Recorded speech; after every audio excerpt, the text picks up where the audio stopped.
morning, everyone. My name Hello, hello to all of our wonderful change makers out here. We're back with another amazing interview today of somebody who is out here working on being a positive light, a positive change in the world. So we're so excited to be back in the Raleigh, North Carolina area today with my good friend Darlene Frazier. Thank you for being here today, Darlene. Thank you for inviting me, Cheyenne. I'm glad to be here. Good deal. And, we've known each other for quite a number of years, been very involved in the space of working with youth. And, you got real brave a couple of years ago, decided that you were going to retire from the school system. But I don't think you've left working with youth. So please tell people what you've got going on. Hello, everyone. I am semi-retired.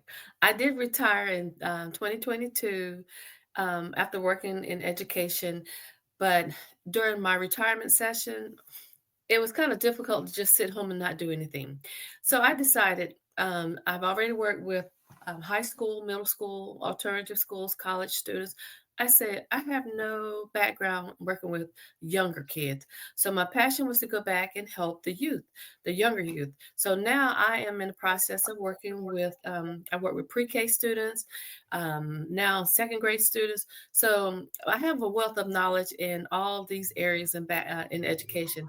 So it's just been a passion to kind of guide the students, give them information, give them support, because a lot of students now need support, not just in the classroom, but mental support, or just sometimes a hug. Some of them just need a hug so that they know that they can make it through their day. Not only the students is important in my life, but we also have staff that sometimes will come and they just need to share about what they're feeling and what they're going through. So my main focus is to really be a community support for the youth and people in education. And that is so needed. We see so much of it every day.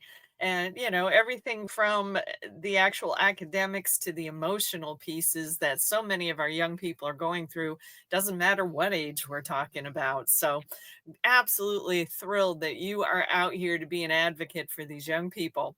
Thank And you. I know you also got some other things you're working on the side. You're kind of stepping into that arena of entrepreneurship just a little bit. Tell us a bit about that. Yes, so in working in education, I feel like students need more just classroom presentations. So I developed a company called Ready to Learn Tutoring, and now I'm going to add mentoring to it. So it is a program designed to help elementary students. I have shared it with two other colleagues of mine, and we're going to break it out into three different sections. Elementary, middle, and high school. So they're on board with it. I'm just in the process of developing more. I work in the school systems to understand how the math process works. So it's nothing like the way I grew up. So my goal now is to fully understand the curriculums in elementary. I understand high school and middle school, but my focus will be in that area. So I did develop a company or incorporate a company called Ready to Learn Tutoring. Awesome. So it's Awesome. last week was the 1 year anniversary, and I'm happy about that. I was shocked that it's already been 1 year. So I use my company as I work in the elementary schools, and it started out, and it still is. It's free, so I mentor and tutor the students at school. Wow, that's amazing stuff. I also heard that you have stepped out in faith and actually published a book. Care to tell us about that? Yes. The book is called Linton's Journey. And this came about years and years and years ago, probably 30 years ago. And whenever I would go through a situation, all these words of affirmation would come, help me get through or dissolve some of the situations. And so I I started writing and I just kept it in a folder, kept it in a folder. And so I was listening to the radio station one day last year, and it says, do you have writings and things that you're just sitting around? Would you like to earn some income with your talent?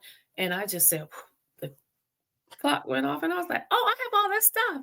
So I sent it to the publisher, and it was published October 24. And I'm still writing. Every time I go somewhere, the words come, and I just get excited about um, the knowledge that comes to me and how I can help people. So with that book, the title is my dad's middle name.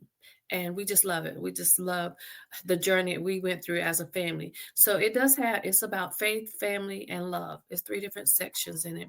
And I That's think people will be able to relate to one or more or several of the items that's written in the book. It is on Amazon, and okay. it's under Darlene Frazier, and it's called Linton's Journey, A Poetic Reflection. Oh, that's beautiful. Well, we'll definitely want to make sure that when we've got the video out here published, we want to make sure you go into the comments and leave a link for people if they're curious about the book and about your tutoring slash mentoring company. So that will be awesome. But in the meantime, tell everybody a little bit about your backstory. How did you get to a place of being so passionate about helping young people, especially when it comes to career decisions? Oh, wow. So that goes back ages.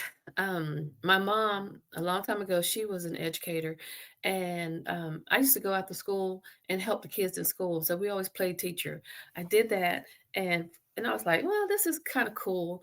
The kids would beat up on me because they thought I was trying to be an adult, but I'm not trying to be an adult. I was just having fun. And so I went well, got through high school. Well, while in high school, my high school principal had me working in the office. And I'm not sure how all this came about, but sometimes in life it becomes full circle. So after I graduated from high school and got my first job, I went back. I got laid off from Bristol Myers, and I saw my high school principal. He said, "Hey, what are you doing?" And I said, "Well, I just got laid off from my job." And he said, "Oh, try the education system." I said, "Oh, I don't want to work with kids. That is not my passion. I do not want to work with them. I just want to go work on Wall Street, do something different because I was interested in business." So I applied for the job, like he said, and I've been with it ever since. And that was in 1995 that I started working with the school system. And each year I said, "I'm not going to do this." And here, 30 years later, I retired. And came right and went right back into the school to help the students. So it's just a passion. It just comes natural, and people say that to me all the time, and I had to start believing it. I enjoy what I do. It does not feel like work. It feels like I'm just there to support. I'm just that extra person in their life. That's a beautiful place to be for sure. Now, I remember you telling me a story, though, at one point in time where didn't somebody say something to you about, that there were only certain things that you probably could be involved in because, oh, I don't know, you were a female or something. Mhm. Yes. While in high school, and I'm from a little small area, county, my counselor, we were all going to see the counselor. Of course, we didn't know much back then, and so we took face value. And I said, "I'm not sure what I want to do while when I graduate from high school." And so she looked, I was taking all these business classes. And she said, "Well, you probably should just become a secretary." And I was like, "Become a secretary?" And that didn't sound well because I worked in the office already, so I saw what the secretaries did. So I was like, when I get older, I'm going to make sure no one feels this way. And I don't think she probably meant any harm, but to me, I had a lot going on. The first to do this and first to do this, do several things in my family. And I had already worked on selling Coke bottles and Pepsi bottles to make money. We would go and clean homes, me and my sister, while in high school. So we knew we didn't just want to sit behind a desk and file papers. That's at least that's what I thought it was back then. So that resonated in my mind. Like I never want to feel that way. That someone says this is all you can do. So and while working in Wake County schools, I became the career development coordinator. And this is where, for the last over 20 years in my educational field, I was able to help high school, and some college students with college and career readiness, job interviews, internships, employment opportunities. And I said, I will make sure everyone that I come across will have opportunities and not feel like, oh, this is the dead end. This is all that life has. And I was like, nah, because my mom always said to me, do more, be more. Mm, mm. I love that, and yes, and I mean, I've been the witness here. I can tell everybody this gal has done everything to help make sure that more young people understand about the opportunity in the trades, and definitely been a cheerleader for entrepreneurial kinds of stuff. I know one of the entrepreneur programs that we put on in Raleigh probably wouldn't have happened if it hadn't been for your support. So there were students from your high school who came out to the program. So that was an amazing thing to see. And I'm curious about your perspective on that because you've been one of the few cheerleaders that I've ever met who wanted to encourage young people to look at entrepreneurship as a potential career path. I mean, do you see any attitudes in the school system changing at all where that's becoming a more acceptable thing for young people to look at? Well, previously, a lot of people were thinking that all students should go to a 4-year university.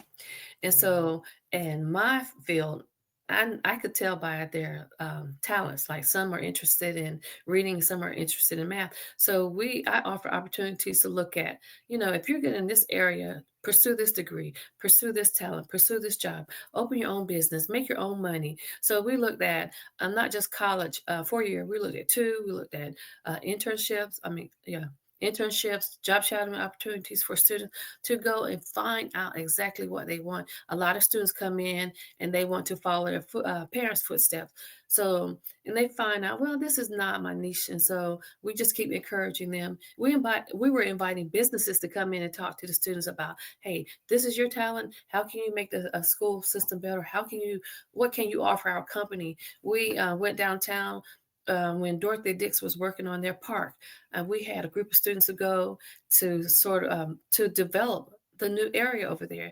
And some of our students won because that's where it's at. You want to look at the students and really help them become leaders.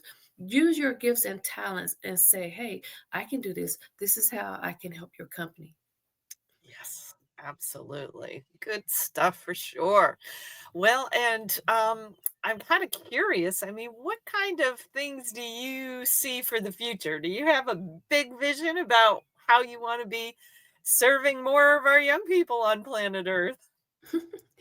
um, so my big vision is to really just stay on the guidance part to help students to figure out their path, their career path, and their Mm, skills and abilities, and to see that what is presented in the classroom is one way of learning, but outside the classroom, you have to dive deep into who you are and what you can become in life.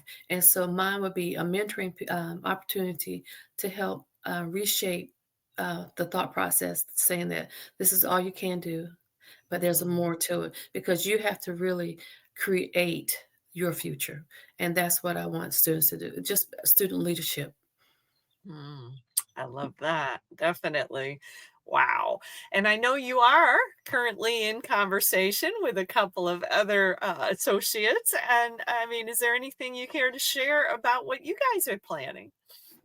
Oh, yeah. So I'm working with two amazing women. The name of our group is called Anchor L3. And the L3 is Love, Life, and Liberty. So when you think Mm, about an anchor, if it's going down the water, it's spreading everything. So before it hits the bottom, and when it hits the bottom, you're going to be held by that anchor. So we're looking at how to help people their life holistic, how to live and how to prosper, finance, a lot of different avenues. So we do have three different areas that we're working on, and we're meeting almost weekly now to incorporate our ideas and concepts. So mine will be education. I have another person, health and wellness, and then finance is the other person. So we're working along with that, and also under the umbrella of the information we have received from Cheyenne. She's been a great connector for us. She's put a lot of people together, and so we're excited about that. We really thank you for bringing us together. And no matter where we go, you will always be our connector. Aw, thank you for that. I like playing Super Connector. I love watching people come together and collaborate to be able to create, more amazing solutions than what any one person can create by themselves. And that reminds me, I definitely am going to send you an invite as well in case you're available on a Thursday evening coming up in April. We're going to do a program we call Connect, Collaborate, Create to help more people understand how powerful it can be when you bring, entrepreneurial minds together and put together pieces of a bigger puzzle. Because I do believe that's what you are doing right now, and the potential for being able to serve in a very powerful way for young people. I'm very excited about that. So can't wait to see where y'all decide to go with that. Amazing. Okay. Well, please tell people how they can find you, how they can get a hold of you if they are curious. And oh, here's another question though first. Let's is any part of your business other than purchasing books on Amazon, is any part of your business do you see it being virtual, or do you see yourself just working more in your local community?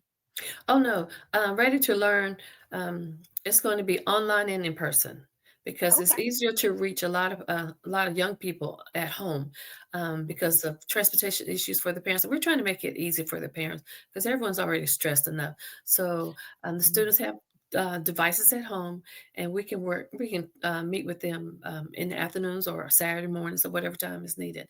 But it is going to be in person and online. Right now, I'm doing more in person. I just got an opportunity from this other person say, "Hey, come on and be a student coach online." And I was like, "Okay, I just need to um, work on my time, prioritize things right now." So yes, Yes, that's yes. right, that's right, and not let the school system gobble you up because they've been very hesitant to let go of you, haven't they? I know. Sometimes I need to be cloned. I have the private school calling me. I have the alternative school. I have the elementary school, and I was like, "Oh my goodness, I can't."